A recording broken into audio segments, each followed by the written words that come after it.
여러분 안녕하십니까? 사주 상담사 장세진입니다. 타고난 나의 사주 조건이 내 배우자를 결정합니다.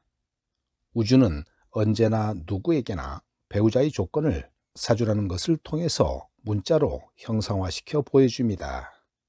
이에 따라 우리 인간들이 이 조건을 맞춘 형태로 배우자를 맞이하고, 또한 그런 배우자의 형태로 결혼 생활을 유지해가면 안정과 영속성을 가지면서 같이 해로할 수 있다는 형태로 이미 조건을 주었습니다. 오늘의 영상은 사주에 드러난 배우자 조건에 대해서 살펴보겠습니다. 사주의 조건대로 부부관계가 이루어진다면 탈도 없고 아무 문제가 없습니다만, 그런데 현세를 보면 점점 이혼의 비중이 커지면서 근래에는 거의 폭발적으로 증가하고 있습니다. 마치 결혼 후 이혼하는 것이 누구나 삶의 과정에서 겪어야 하는 수순인 것처럼 되어버릴 정도입니다. 그렇지만 물질적인 것은 물론 정신적인 손실도 너무나 막대해서 이루 말로 표현할 수 없는 큰 피해를 본인이나 주변인들, 그리고 사회적인 관계에까지 끼치게 됩니다. 정말 삶 그 자체를 무의미하게 만들 정도로 사람을 피폐하게 만들기도 하는데요. 바로 이때가 사주 간명이 제 빛을 발휘하는 순간입니다.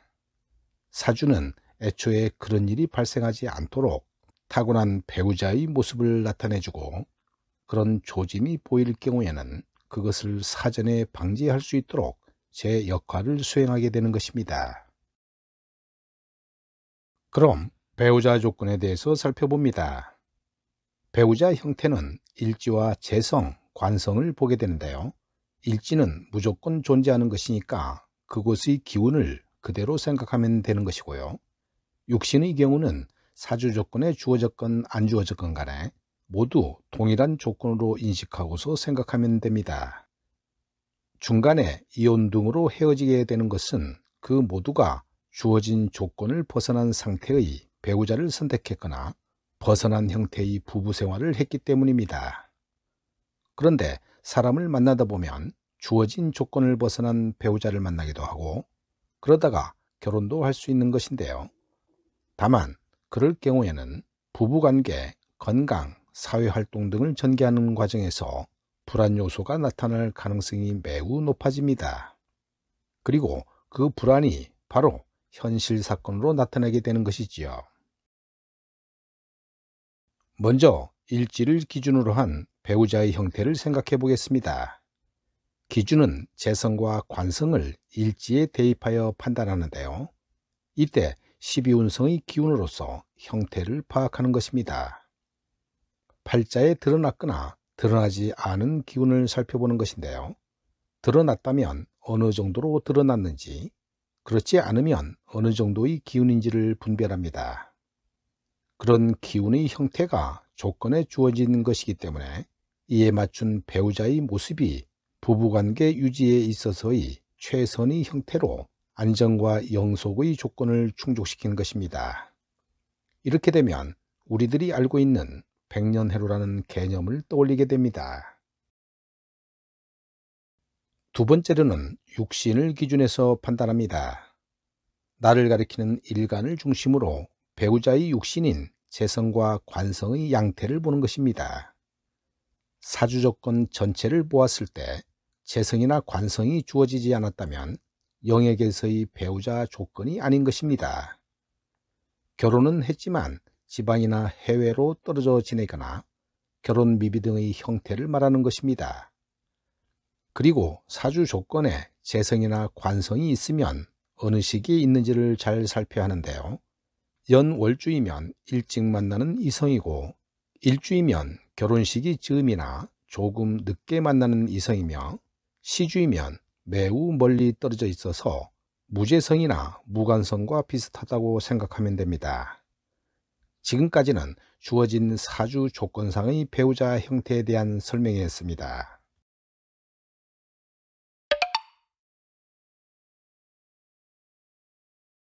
내가 태어나는 순간 바로 결정되는 배우자 조건에 대한 좀 더 상세한 내용이 이어집니다.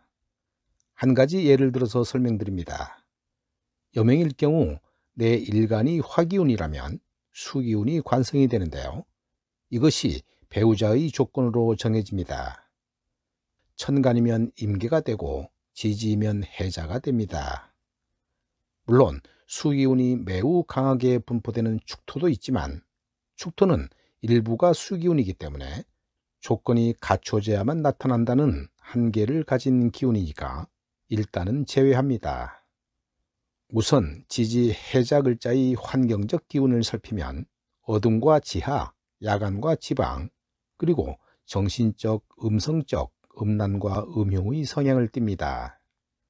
추가로 학문이나 예술 분야도 되고 지연이나 지체의 기운이 있으면서 주로 가족 중심의 인간관계를 맺게 되는 환경입니다. 좀 많이 열거했지만 이를 나눠보면 정신적 활동 영역과 야간과 해외 등으로 정리할 수 있습니다. 배우자를 만나도 이런 환경에서 근무하거나 이런 사업가를 만나야 안정적인 부부관계가 유지된다는 것입니다. 이렇게 내가 태어나는 순간 주어진 기운상의 사주 조건에 이미 내 배우자 조건이 정해진다는 의미인데요. 이때 잊지 말아야 할 것은 한 가지로 결정된다는 것이 아니라는 것이며 말 그대로 영역이나 범위일 뿐입니다. 이 범위 내에서 바로 본인의 선택에 따라 비로소 결정이 이루어지는 것인데요. 신이 아닌 이상 알 수가 없는 것이 바로 사건 행위로 드러나는 결정입니다. 즉, 너는 반드시 교수라든가 선생이라든가 종교가나 정치가라는 식으로 정해진 것이 아니라 일정 범위로 정해졌다는 것을 꼭 기억해야 합니다. 내가 배우자로 만나야 할 사람이 이런 환경 속에 있거나 이런 직업군에 속한 영역에 있다는 정도로 조건이 형성되었다는 것입니다.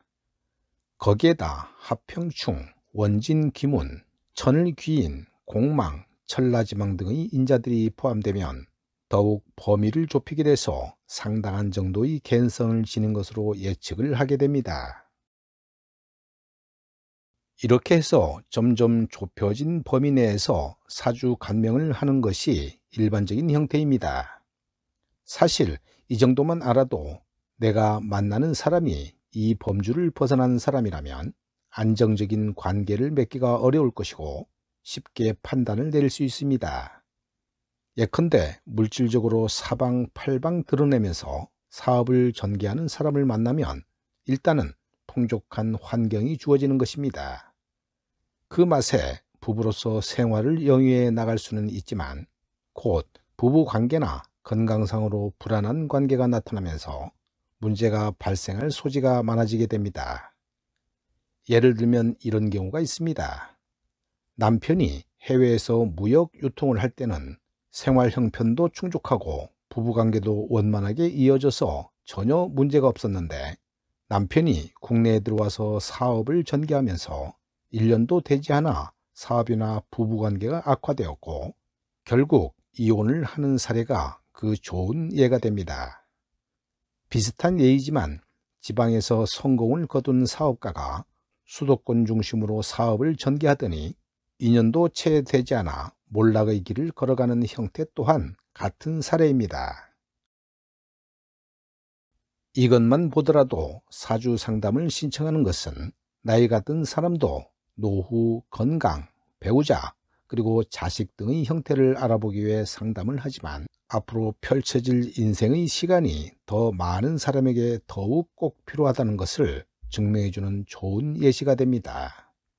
참고로 최근 10년 사이에 사주 간명 신청자들의 계층이 점점 젊어지면서 이제는 대학생들의 비중이 많이 높아진 상태입니다. 참으로 현명한 결정이면서 바람직한 방향이라고 봅니다.